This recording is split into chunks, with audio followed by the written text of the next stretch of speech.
Ya, gue setuju banget sih, which is literally ini kan sebuah keharusan.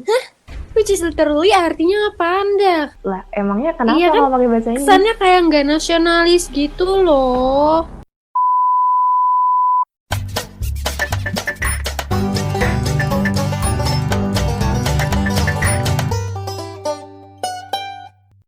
Hai, selamat pagi, siang, sore, malam, kapanpun teman-teman semua dengerin ini dan dimanapun lo semua berada. Well, kembali lagi sama Selvana di sini. Hai. Lu siapa dah?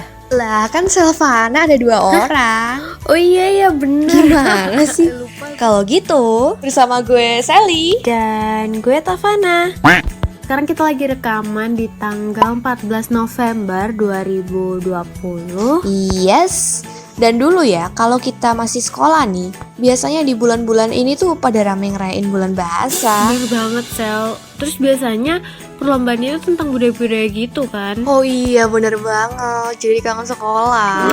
Apalagi nih ya, kita kan sebagai generasi Z, semangat perayaan Bulbasnya tuh nggak boleh padam dong. Iya, gue setuju banget sih, Taf. Soalnya kan generasi Z itu adalah generasi yang visioner, independen, dan juga kompetitif yang lagi masuk ke periode puncak di dalam kehidupan. Di samping itu, generasi Z itu punya hak istimewa loh. Lo tahu nggak hak istimewanya apa? Hah? Kan sebagai Gen Z nih. Hak istimewa apaan tuh? Ya, nih gue kasih tahu ya. Salah satunya tuh kemudahan akses yang didukung sama teknologi. Bener nggak? Iya, sekarang kan teknologi udah makin canggih-canggih ya. Apalagi nih, tiap bulan sosial media itu selalu ada aja inovasi buat fitur-fitur baru. Yap, dengan hadirnya media sosial itu jadi salah satu bukti dari peradaban modern manusia sebagai makhluk sosial. Tapi Sel, ngomong-ngomong soal budaya dalam media sosial nih, gak jarang tahu kita nemuin hal-hal yang gak mengenakan itu terjadi di kalangan generasi Z. Yang sebenarnya gak di generasi Z aja, tapi dalam cakupan yang luas juga. Iya sih. Kalau sebenarnya banyak orang yang mengabaikan norma-norma yang seharusnya jadi budaya yang paling dasar untuk diingat dan diterapin bagi bangsa yang beradab tuh. Nah, iya. Budaya tomat. Pernah dengar gak lu soal budaya tomat ini? Hah, tomat? Buah atau sayur itu ya? Apaan sih budaya tomat? Jadi budaya tomat itu budaya tolong, maaf, dan terima kasih. Oh, iya. Kalau itu sih gue sadar kalau itu emang sering diabaikan ya di dunia maya, di media sosial gitu. Bener Sel. Tapi jangankan di sosial media, di real life nih, di kegiatan sehari-hari, di dunia nyata aja, gue jarang banget nemuin orang-orang yang menerapin budaya tomat ini, Sel.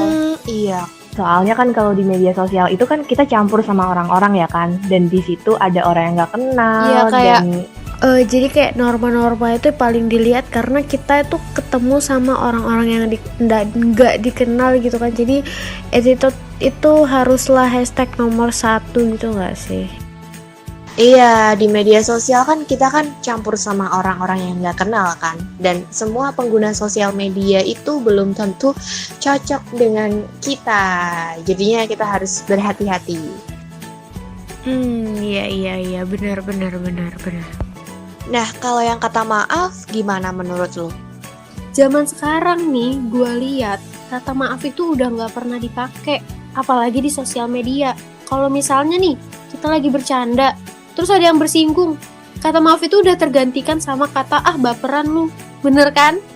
Oh iya, bener banget. Gue juga ngerasain sih kalau itu. Nah itu, kesel banget dah gue. Sama yang terakhir Sel, terima kasih. Ini sebenarnya temenan sama kata tolong gitu kan. Kita minta bantuan, terus kita bilang makasih setelahnya.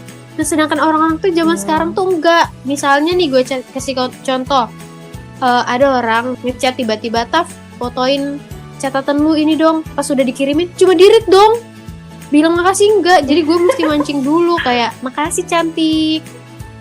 Nah itu tuh, padahal ya budaya tolong, maaf, dan terima kasih itu sangat-sangat penting loh di Indonesia. Apalagi kan kita sebagai generasi Z, itu harusnya kan melestarikan, mau di dunia nyata maupun di media sosial. Bener Iya nggak sih? banget. Jadi nih ya, menurut gue kalau yang kayak gitu tuh udah dasar banget gitu loh dari kehidupan kita sendiri dalam kehidupan bermasyarakat gitu deh. Ya, gue setuju banget sih, which is literally ini kan sebuah keharusan. Which is literally artinya apaan dah? Sel, kita nih dalam podcast ngomongnya bahasa Indonesia aja, gak usah bahasa Inggris. Mana kita lagi ngomongin budaya. Lah, emangnya kenapa Iya kan? kalau pakai bahasa Inggris? Kesannya kayak nggak nasionalis gitu loh. Nggak pantas banget kayaknya. Lah, nggak usah gengsi juga dong. Sampai segitu dilarangnya ya untuk melestarikan ilmu bahasa asing yang udah diajarkan selama bertahun-tahun. Lalu gunanya apa deh? Iya, tapi kan Yalah, dihilangkan tuh budaya julidnya. Nih ya, aku kasih tahu, dengan bisa berbahasa Inggris, kita bakal punya daya saing di dunia internasional. Jangkauannya lebih luas, tentunya tanpa mengorbankan budaya sendiri dong. Justru kita bisa memperkenalkan kebudayaan lokal kita ke bangsa-bangsa lain. oh iya ya, bener sih. Jadi keingat sama yang sempat viral di tahun ini gak? Tahun ini apa tahun lalu ya?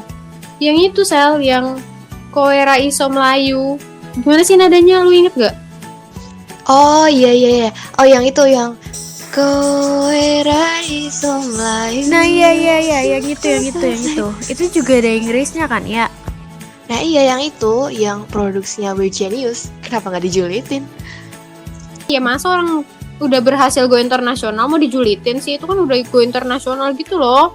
Dengan ditambahin sama Nah, tapi kalau bahasa Jawa di liriknya, terus penyajian keberagaman budaya dalam MV-nya itu bikin orang luar negeri itu jadi tahu identitas Indonesia. Nah, kalau dari kita sendiri nggak mulai dengan berbahasa Inggris yang baik dan benar, ya gimana caranya kita buat bisa kayak mereka? Kan awalnya kan kita harus bisa bahasa Iya Inggris sih, dulu, benar kan? sih. Nah, mereka tuh kan jadi pahlawan seni dan budaya masa kini yang mengharumkan nama Indonesia lewat lagu Lati, karya Weird Genius yang go internasional. Nah, lagu ini kan mix DJ nih, jadi kan easy listening buat orang luar negeri. Pakai bahasa Inggris, bikin jangkauan dalam penyampaian makna lagu tuh lebih luas dan mudah dipahami orang luar. Bener sih, apalagi kemarin gue lihat kan dia sempat di ini nggak sih Sel, di Times Square yang ada di New York, yang tempatnya itu di tengah-tengah jalan yang full of flyer gitu loh sekitarnya. Bener nggak sih namanya Times Square? Nah tuh kan lo tahu. Nah iya, mereka keren sih, gila. Keren. Oke, ngomong-ngomong soal go internasional, Sel, lu tahu gorengan kan? Tahu dong, itu kan makanan legendaris banget di Indonesia ya kan? Nah, sedikit melenceng dari topik, tapi gorengan kesukaan lu tuh apa sih? Kalau gue sih mendoan. Apa itu mendoan? Ini gak tau beneran. Iya, beneran Really? gak tahu. Mendoan tuh yang isinya tempe itu loh, terus tempe dikasih. Ya udah, tempe goreng tepung namanya. di luar, habis itu digoreng. Bukan, dia Tempe pakai goreng tepung kan di ada yang situ. digoreng pakai tepung. Tapi tempe goreng tuh juga gorengan. Anyway. Kan? Sesuatu yang digoreng, gorengan itu makanan yang digoreng. Kayaknya budaya gorengan kita sedikit berbeda, tapi tidak apa-apa. Emang Tidak apa-apa. BTW, lu tahu nggak kalau misalnya teknik menggoreng itu sebenarnya diadopsi dari punyanya orang Tionghoa. masa sih? Nah iya cuy. Gue nggak kepikiran kalau gorengan tuh diadopsi dari orang Tionghoa. Soalnya kan gorengan tuh udah dikenal di berbagai kalangan ya. Ada di mana-mana, gampang ditemuin di pinggir jalan, harganya murah. Tuh udah kayak kearifan lokal gitu. Nah iya, jadi ada salah satu anak bangsa kita Kenapa? dia ngebawa gorengan ke Amerika buat dijual seharga dengan sekitar $1 per gorengan. Really? Yes! Dan nama warungnya itu lo tau apa nggak? Apa emang? Jangkuk. Kalau dipikir-pikir ya, keren banget gak sih kearifan lokal dari Nusantara, dari Indonesia itu dibawa ke luar negeri, dan mereka di sana tuh laris banget, Sel, dengan harga yang segitu juga. Really? Wow. Kita ya, Keren, kalau beli keren. gorengan harga $1 itu bisa beli sampai gerobak-gerobaknya. Dia kayak jualannya itu kayak kebetulan lagi di bazar makanan sih, gue lihat. Berarti dia memang memanfaatkan suatu peluang bisnis gitu ya kan, dengan bener membawa tuh. kearifan lokal dari Indonesia. Tanpa kita sadari ya, Taf, sebenarnya banyak banget hal-hal kecil yang bisa mengangkat budaya Indonesia itu ke posisi yang diinginkan. Dimana sebenarnya di masa globalisasi ini ya, menurut gue yang negatif tuh banyak, tapi nggak menutup kemungkinan juga kalau yang positifnya itu lebih banyak. Yang paling penting itu filterisasi. Nah iya, kita tuh harus pintar-pintar untuk ngefilterisasi apapun yang ada di sosial media. Bucin sosmed tuh boleh, yang nggak boleh itu ngelupain norma. Jangan teknologinya aja yang smart, tapi yang punya juga harus smart dong dalam memfilter apapun yang ada di sosial media. Dan menurut gue nih ya, ini pesan bukan cuma untuk Gen Z doang, tapi juga untuk Gen milenial. Kalau kita itu mesti be kreatif, bisa memanfaatkan dari segala hal demi menjaga budaya kita.